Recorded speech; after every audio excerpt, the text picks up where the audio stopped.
AP మంత్రి నారా లోకేష్ ఆస్ట్రేలియాలో పర్యటిస్తున్నారు. సిడ్నీలో Australia India CEO forum director మెక్కీతో భేటీ అయ్యారు లోకేష్. ఇరు దేశాల వ్యాపార సంబంధాలను మరింత బలోపేతం చేయడంపై చర్చించారు. ఏపీలో కృష్ణాపట్నం, విశాఖపట్నం, అనంతపురం ఇండస్ట్రియల్ క్లస్టర్లలో ఆస్ట్రేలియన్ కంపెనీలు భాగస్వామ్యం కావాలని మంత్రి లోకేష్ కోరారు.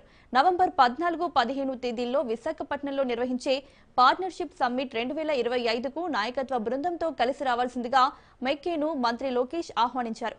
ఇరు దేశాల మధ్య సంబంధాల బలోపేతానికి 2012లోనే ఇరు దేశాల నేతృత్వంలో ఫోరంను ప్రారంభించినట్లు మెక్కీ తెలిపారు.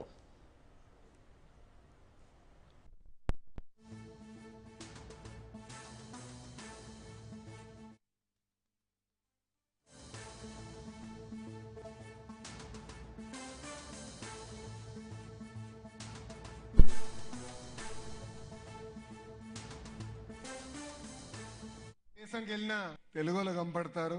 అమెరికా నుంచి ఆస్ట్రేలియా వరకు మందే డామినేషన్. అసలు తెలుగోడి పౌరుషాన్ని ఢిల్లీకి పరిచయం చేసిన వ్యక్తి అన్న ఎన్టీఆర్. ఆనాడు మన ప్రభుత్వాన్ని బర్తరఫ్ చేస్తే ఢిల్లీనే గడగడలాడించి తిరిగి ఎమ్మెల్యే అయిన ముఖ్యమంత్రి అవుతాం కూడా మనందరం చూసాం. చంద్రబాబు నాయుడు గారు అసలు తెలుగోడి సత్తా ప్రపంచానికే పరిచయం చేశారు. 1995లో పెద్ద ఎత్తున సంస్కరణలు తీసుకొచ్చి ఐటీ విద్యని మనందరికి దగ్గర చేస్తాం జరిగింది. కంప్యూటర్ అన్నం పెడుతుందా?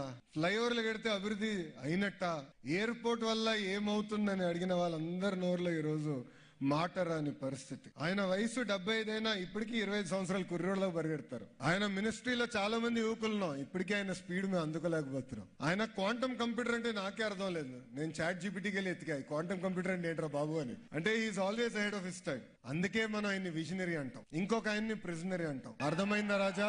చాలా మంది మిమ్మల్ని ఎన్ఆర్ఐలు అంటారు, నేను మటుకు ఎంఆర్ఐ అంట. అంటే మోస్ట్ రిలయబుల్ ఇండియన్స్. హైదరాబాద్ లో మీరు అందరు చూస్తుంటారు గ్రాటిట్యూడ్ కాన్సర్ట్. 45,000 మంది